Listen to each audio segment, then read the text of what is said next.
Hello, it's Chaplin73, and you're joining me here today, really, for a very different kind of interview. I'm joined by Nathan and Noah. Hello, Nathan and Noah. Who I'm sure all my viewers know because I've actually interviewed these two guys before, and they're responsible for the background Bob phenomenon that kind of arose out of the first lockdown, and produced a book, which I believe I spoke to Nathan and Noah last time, just before the book came out. So, Nathan, do you want to give me kind of a bit of an update of how the first book went first? Oh wow, yeah, the first book went really well. It was we were, I said before, we never really had an intention to make a book, and it was kind of other people's ideas a little bit to kind of make a book.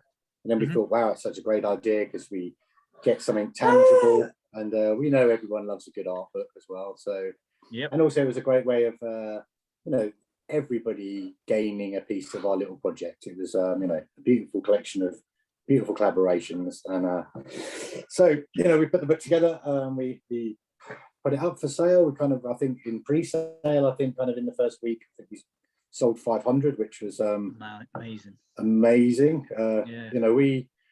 We'd never made a book before, so when we said we're going to make a book, we looked into the costings of making a book, and we're absolutely horrified that it cost thousands of pounds to make a book, which we had to front that money. So we were taking a financial risk of doing it for a start. I think we had to sub $4,000 or something.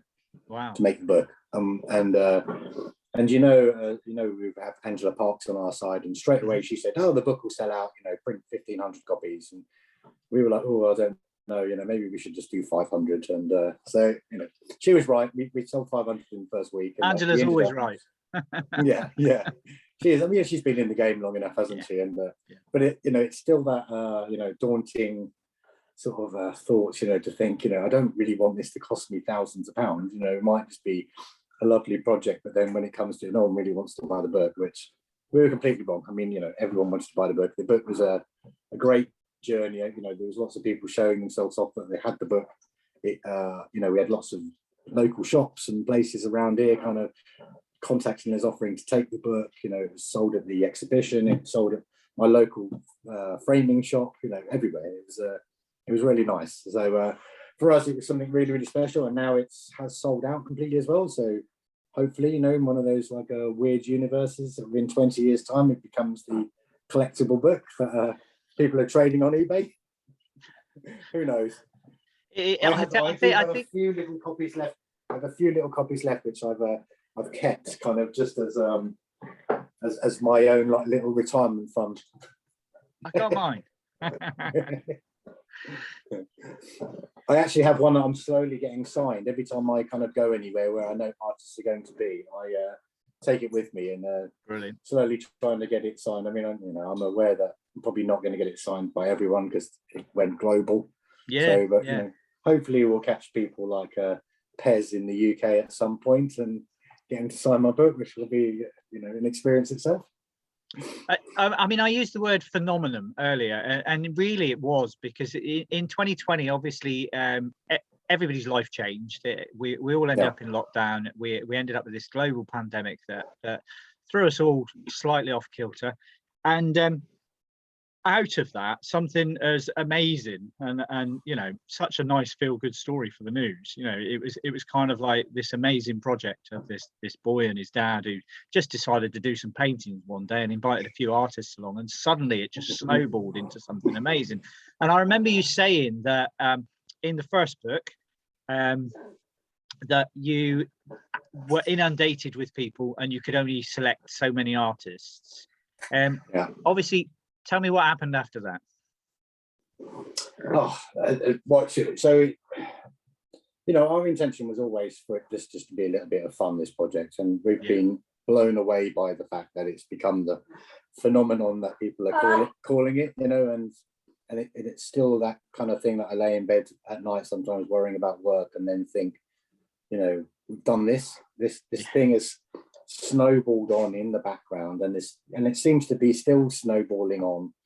A lot of that is down to all of you guys. I mean, it really is. I mean, without it, without all you artists jumping on board and joining in, wanting to join in, feeling the love, but also sharing it, promoting it, it's just made my job far easier for a start, because you guys are feeling the love that I feel for the project too. I mean, I've listened to lots of your YouTube channels, interviews with the artists, mainly to try and find out a bit more about some of the artists who I didn't know that well. And although I talk to them on social media, and it's so lovely that every now and then you end up talking about the Background Bob project. Absolutely, yeah. Really I was just about to mention that the fact that actually of quite a lot of the interviews that I've done have been with artists who have been touched by this project, have been involved in some way, and all of them have been really chuffed to bits to be part of this project, and it's really brought people together into sort of like a community, which I think is amazing in itself. Besides the fact, the backstory of the book, the actual book that in the exhibition that have brought people together is just, in my way, it's something beautiful. It's just an amazing thing that happened, and for us too, like as an art loving family, like I said, it was just a bit of fun. But to hear how it's kind of snowballed off into the art community kind of growing together. Highlighting some artists to people who weren't getting so much exposure, putting, big street art names next to artists who just draw in their spare time, but are fans of these big street artists as well. I mean, I think for me, like kind of, I'm not an artist. And although I did a piece for the last book, I'm still not an artist. But if I was an aspiring artist to be involved in something alongside these guys, I'd be really chuffed. I know. To visit an exhibition, to see my piece sat next to Ben Ine's piece is just like, it's just such a lovely feeling. But again, that's all down to you guys. It's we started something in a beautiful community already. The art community are a lovely bunch of supportive people, and it was just nice to kind of like be just a little cog in that for a little short period of time. And we didn't expect it to carry on snowballing on. We didn't have any intentions, honestly, to do Background Bob 2. Something we heavily talked about, saying, did we have time to do it for a start? Because it's time consuming painting 250 pieces of cardboard and sending them out all over the world, and then sorting an exhibition out and getting a book together, and it honestly, without a team of people around you, it does take a year or so to kind of get that together. I think some people just think we're just sending pieces of cardboard out and then we get them, but there's a lot of work that goes on in the background of Background Bob, and but it was too hard not to. We had so many artists who missed the train the first time round, and so many messages we're getting from all calibers of artists, right up to people who we completely admire, to people that we'd never heard of, who wanted to get involved, and it just seemed a real shame to kind of not do it again. I think with COVID looming over the last project, like I said in the last interview, I think COVID helped this project grow. It was it was that everyone was stuck at home, and kind of like this kind of connected people and grew it. And I think, it's probably why we got so much media attention, because people were looking for the lovely story, and, that it was, and, wanted to show something positive. But, coming out of COVID, we were, hopefully, coming out of COVID, my main point was when we had the first exhibition, I just felt that kind of not a lot of people got the chance to see the exhibition, and seeing the book is lovely. Seeing them on Instagram is lovely, but it's nothing like seeing art in general in real life. And so when Firstsite said to us, if you do it again, we'll offer you an exhibition straight away, that was definitely a driving force to do the project again. We had all of the artists kind of wanting to be involved. I think this year there was at least 700 artists came forward, which in itself gave us our own headaches, because we couldn't work with 700 artists. It would just be enormous. Gonna need a bigger book. So we sat as a family and went through the lists of kind of people and looked at their artwork and listened to stories of why they wanted to get involved. And there was no real criteria. It was just something that kind of touched us, something that we thought would work, sometimes some of the artwork didn't really work, but we were interested to see how it would work. Yeah. Because, you know, I mean, you know, when we were sending pieces out to established, well-known artists, you have an idea of what you're going to get back.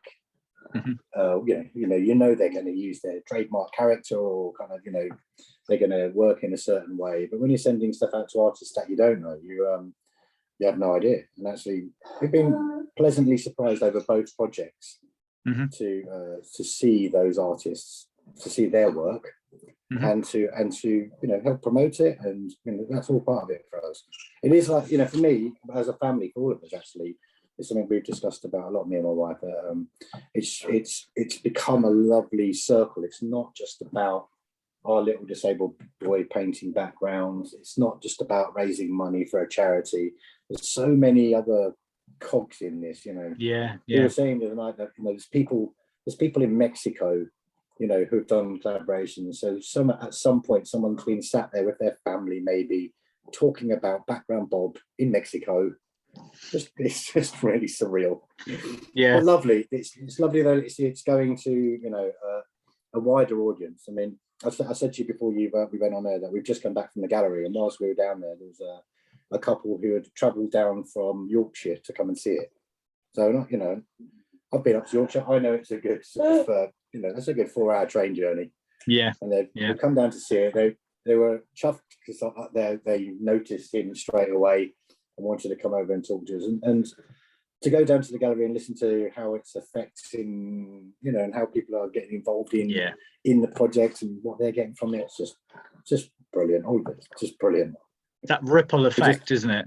Yeah, completely. And you know, like, none of it was planned. I mean, you know, I don't think you can plan something like this. You can't plan for how people are going to take hold of stuff. But you know, the press never really let us mention our gratitude and our love for the artists all the time. You know, it was something that I did a BBC interview just before the auction, and I said to Laura, I don't think on air we've said thank you to the artists. You know, I'm going to ignore whatever the first question is, and I'm just going to say what I want to say because it's live.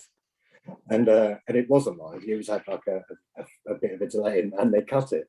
Still, they just, you know, went to the lovely story, which is great. But it's, you know, I think I really wanted to just express my thanks to, you know, everyone from getting involved. You know, and it's still rumbling on in the background. You know, we've got people. I do actually recall.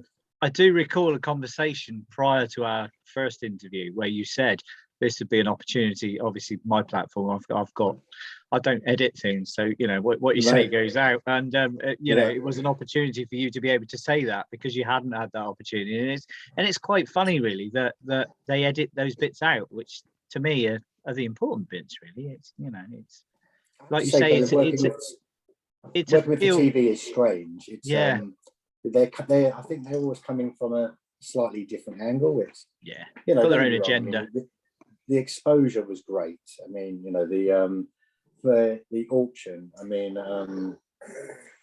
I think the auction day, especially the last Sunday, was probably the most surreal day in our lives for a long while. It was so strange to see that money counter going up and up and up and up and up. And I mean, it was in the last sort of few hours, it was constantly, if I refreshed it, it had gone up £1,000. I refreshed it, it got up £1,000 in real time. This was it. It was just going up £1,000 every 10 seconds. Yeah. And I remember we did BBC morning news, which we were amazed by. We got a phone call the night before saying, "Can you be on the news at 7 o'clock in the morning?" We were like, "Oh God, 7 o'clock in the morning is really early," but also there's a process with Background Bob, you know, to get him up, get him dressed. He doesn't do anything before he's had his breakfast. Yeah. So do nothing for breakfast. So we were up at like 5 ready to do a 7 o'clock shoot on the news. Yeah. And we clicked on our total. I think our total at the time was £25,000 we'd raised, which we were well chuffed with. And after that 7 minutes of news, we came off, and I think it jumped to £52,000. Wow. So 25 grand went on in 7 minutes that we'd been on the news. At which point, all my friends just rang me up and said, "Stop being on the TV. Yeah. Because you're bumping up the prices of everything, and I can't afford anything else." Yeah. I mean, I was bidding on a couple of bits, but I just outbid very, very quickly, and I thought, I can't compete with this, but it's brilliant.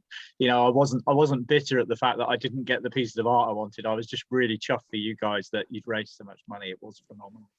And well, we couldn't believe the amount of money. It didn't look like when the final amount came in, we actually it didn't recognize, like it was such a huge amount of money that it didn't seem real. And we'd been refreshing and looking at it, and it was the only thing we did on the Sunday. It was just look at the auction, wasn't it? And I said to everyone, "Look, dinner's ready. Let's just turn the laptop off and stop looking at it for a bit. Let's have our dinner as a family, and then we'll log back in after it's all finished, it's all been processed, and then we can see the total." So we all agreed. We all sat there in silence, ate our dinner within 3 minutes, and then went straight back onto the laptop. Brilliant. Brilliant. Brilliant. No, so you went from this little art project through to having quite a few artists involved, to making a book, to doing an exhibition, to doing an auction, and all the headaches and the complications that went with that, and everything. And then you decided you'd do it again. Yeah. I mean, personally, I was really, talk me through that, Nathan. Well, personally, I was really, really excited about doing it again, because I was constantly getting messages from artists who were saying, "Oh, if you do it again, I want to join in." And and there was some big name artists who were doing that, as well as some other artists as well, who were sending me shots of their work and things. And I just thought, they're really exciting people. They're really exciting pieces of artwork.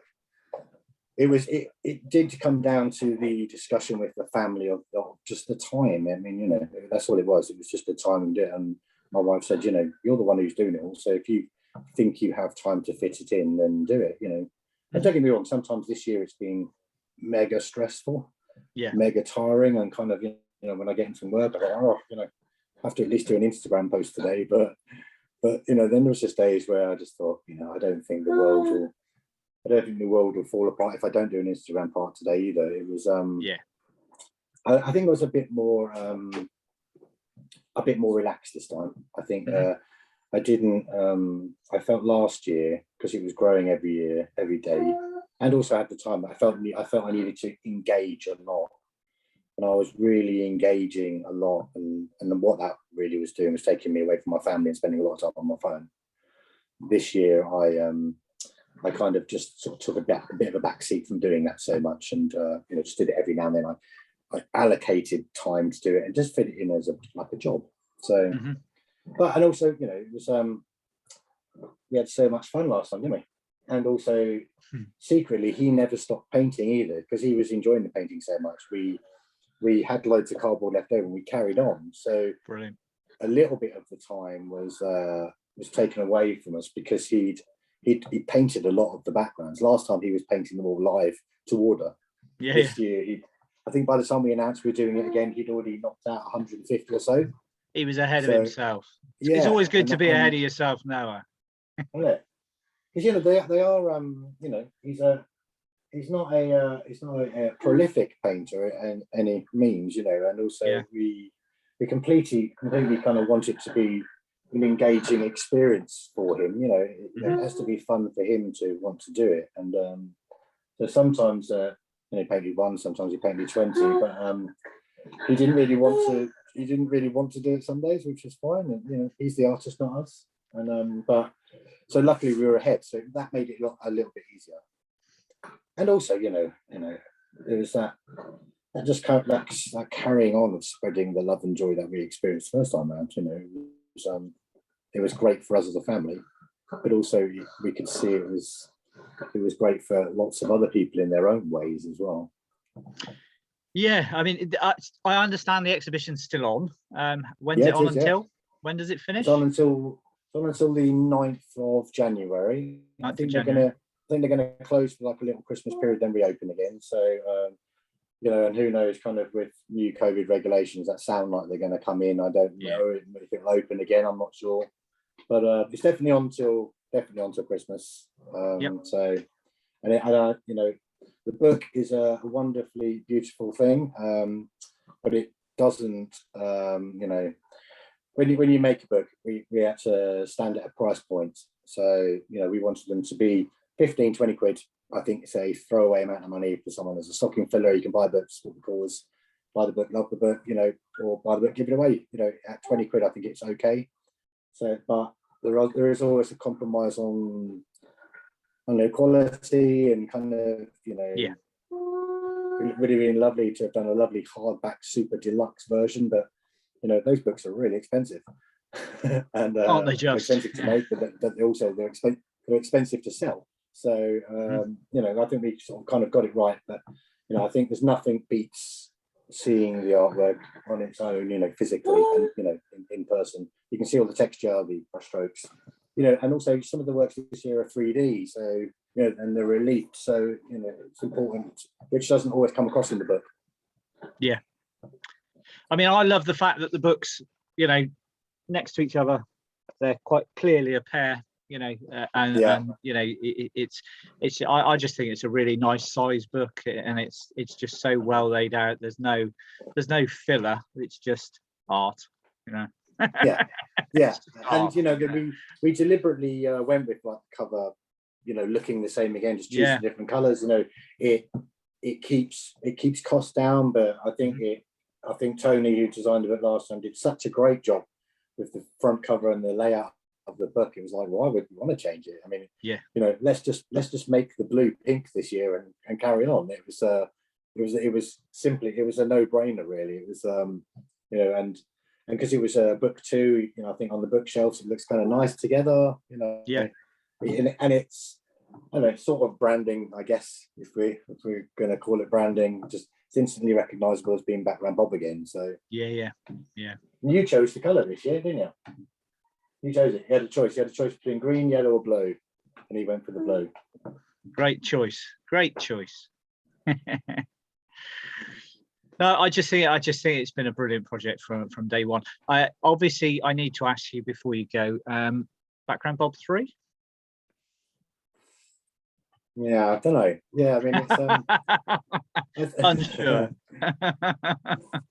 I know you just said you had 700 artists interested in the second one, so you know. Yeah, there's a bit of me that, you know, might be here talking to you in 10 years' time over on Background Bob 12. I think it's just a way of kind of changing it up a little bit. I don't know, kind of like I like the it being a bit of cardboard, no, it's painted, send it out. I just I don't know, I don't know if people are kind of going to go for it again, or it's quite hard to judge. I mean, you know, I think it's hard to judge the interest in it. I think this time, I think book sales kind of like have been down a lot on last year, but we kind of expect that, because I don't think we've had the press coverage and stuff like that. But the book's in profit, and I think, you know, as long as it's in profit, then the charity's making money, and therefore it can be made. I think as long as it doesn't have to cost anybody any money, I think that's fine. I think Background Bob 3 is it's negotiable. You know, I think it's definitely not a no. You heard that, people. You need to put the pressure on Nathan now if you want a Background 3 Bob. I'm getting enough. I'm getting enough pressure already. I'm sure you are. I know for a fact that a lot of the artists that are involved in book 1 wanted to be involved in book 2, and I think one of your things were that you wanted new artists in the second book, which I have to say that was one of the hardest decisions to make. You know, like you guys started it all. And it felt wrong. It actually felt, I had that kind of like, who do I think I am moment when I was writing that post about saying we're doing it again, but you know, but we don't want you lot this time. You know, it kind of felt, it felt mean, We were hurt, Nathan, but we got over it. It's fine. I know. I had lots of friends message me like, yeah, oh, well, what are we now?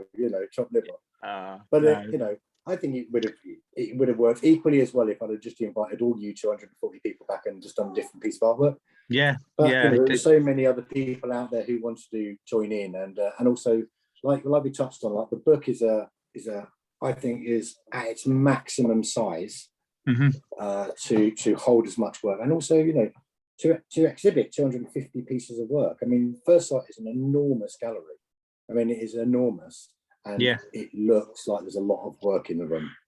So any bigger than that, it was just taking us out of the market of kind of where we could exhibit it, how much making a book, and also just as a family, I think it's that he has to paint them. He has to paint 250 pieces. He can't paint 700 pieces of work.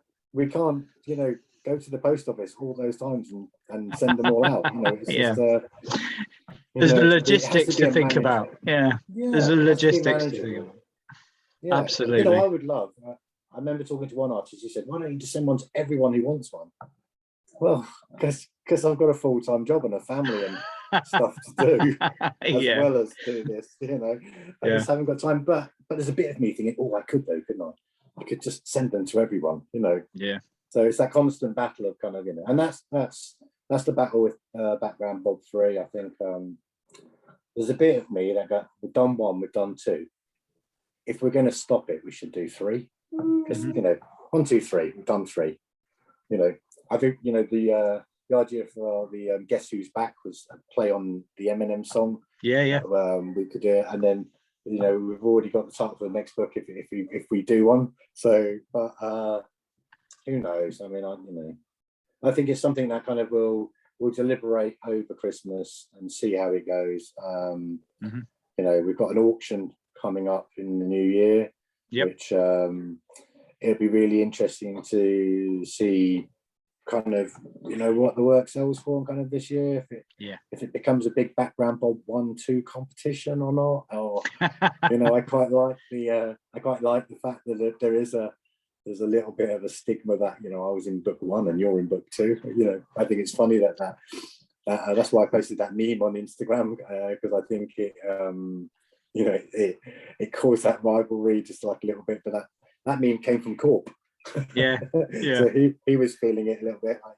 I was a Background Bob 1 artist, not a 2 artist. But it's lovely to see lots of the Background Bob 1 artists, still actively supporting and plugging and loving the project. So I just think that I understood the choice entirely. I think that a lot of people missed out on book 1 being an artist, and I think it's great that they've had the opportunity to be in book 2, and I think the family's just got bigger. Really, that's how I see it. It's just nice that there's now nearly 500 artists involved rather than 240. It's from 26 different countries now as well. I just think it's amazing. Amazing.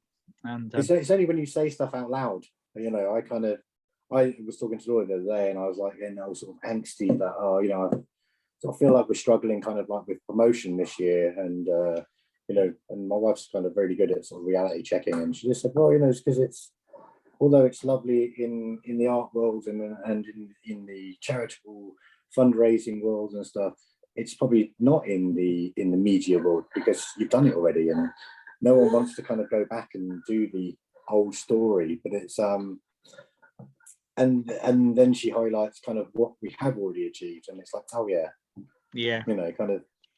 what we have already achieved is been massive. So and I believe there was another milestone reached this week with your Instagram followers, wasn't there? Yes, 8,000 followers. 8,000, I did see the post either yesterday or day before. I can't remember when it was, but I did see the post, and congratulations on that. It's amazing. Unbelievable. It was just unbelievable. It really is. I mean, we kind of we don't take too much notice on the numbers, and actually we were busy doing other stuff yesterday. We had a little giveaway yesterday, and we were highlighting some collaborations that we done with Heath Kane, and actually we missed the fact that it's gone over the 8,000. So just so lovely, just, you know, so Brilliant. nice, slightly weird. You know, 8,000 people out there kind of following my son on his painting journey. Yeah. But also, you know, so brilliant to hear messages and public kind of comments about how much it means to people. It's grown into something a lot bigger than what we thought it was going to be, and it just seems like it's, you know, all being done in a really lovely way, you know, and so many more people are getting something out of it than, you know, than just the charity. You know, I mean, great that charity are earning so much money from it, but also great that other people are getting so much from it, as far as we're concerned. Yeah, and that's one thing not to lose sight of, is the fact that, you know, this is for a great cause. It's to raise money for a charity, and, you know, and you've done, I didn't use the word lightly earlier, it has been a phenomenon, and you have done phenomenally well. It's just been amazing watching it grow from that initial post of, does anybody want to just, you know, paint something on a background on a bit of cardboard that my son's painted, which was, you know, who would have known back then that it would grow into this? No, it sounds so flippant when you say it like that, but that's exactly what it was. Yeah, it was, you know, absolutely. It was just that. It was meant just to have a bit of a laugh for a week. Yeah, it was a kind of throwaway post that you thought, you know, maybe one or two people will reply, and I'll just send a few in the post. On Saturday, I'll pop down to the post office or whatever. You didn't realise that you'd be popping down to the post office quite a few times over the following. No, no, and posting them all over the world was another weird thing. You know, when international artists started getting involved, it was. And I do believe Royal Mail contacted me to say they'd had to take on an extra postman in just for your house. So.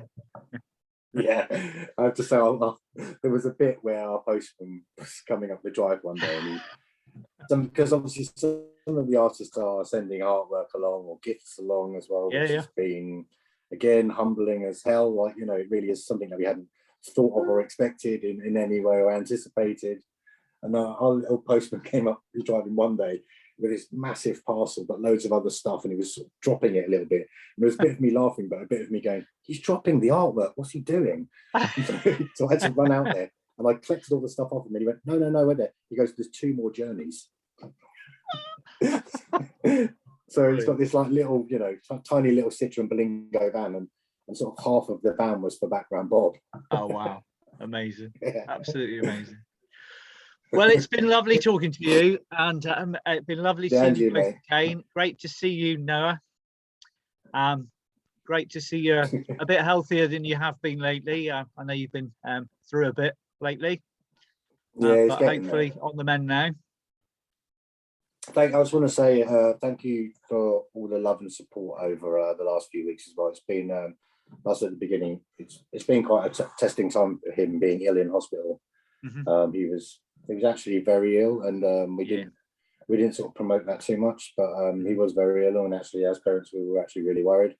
But we had lots of lovely messages, and it's, you know, I'm not sure you guys understand kind of like what that means to us. You know, we never really meant to make our son as famous as he is. But we love the fact that you all seem to love him as much as we do. So we were deeply touched by the messages, and actually they were perfect for us at the time. You know, we were struggling a little bit mentally, I think, and they were just the pick me up we all needed. Yeah. Well, there we have it, folks. Noah, aka Background Bob, a legend in his own lifetime, and he's laughing at me now. And Nathan, his dad, thank you very much, both of you, for your time today. Good. It's been an absolute pleasure as always. No worries. Go and buy the book. Go and buy the book. Yeah, go and buy the book. Go and buy the book and start saving up your pennies for the auction next year. Oh, yes. And if you like what you've heard today and what you've seen today, then please hit the subscribe button below. Subscribe to my channel, my YouTube channel, where I'll be interviewing many other artists, none quite so famous as Background Bob, but many other artists. And yeah, I look forward to seeing you all then. Cheers. Bye-bye. Bye-bye.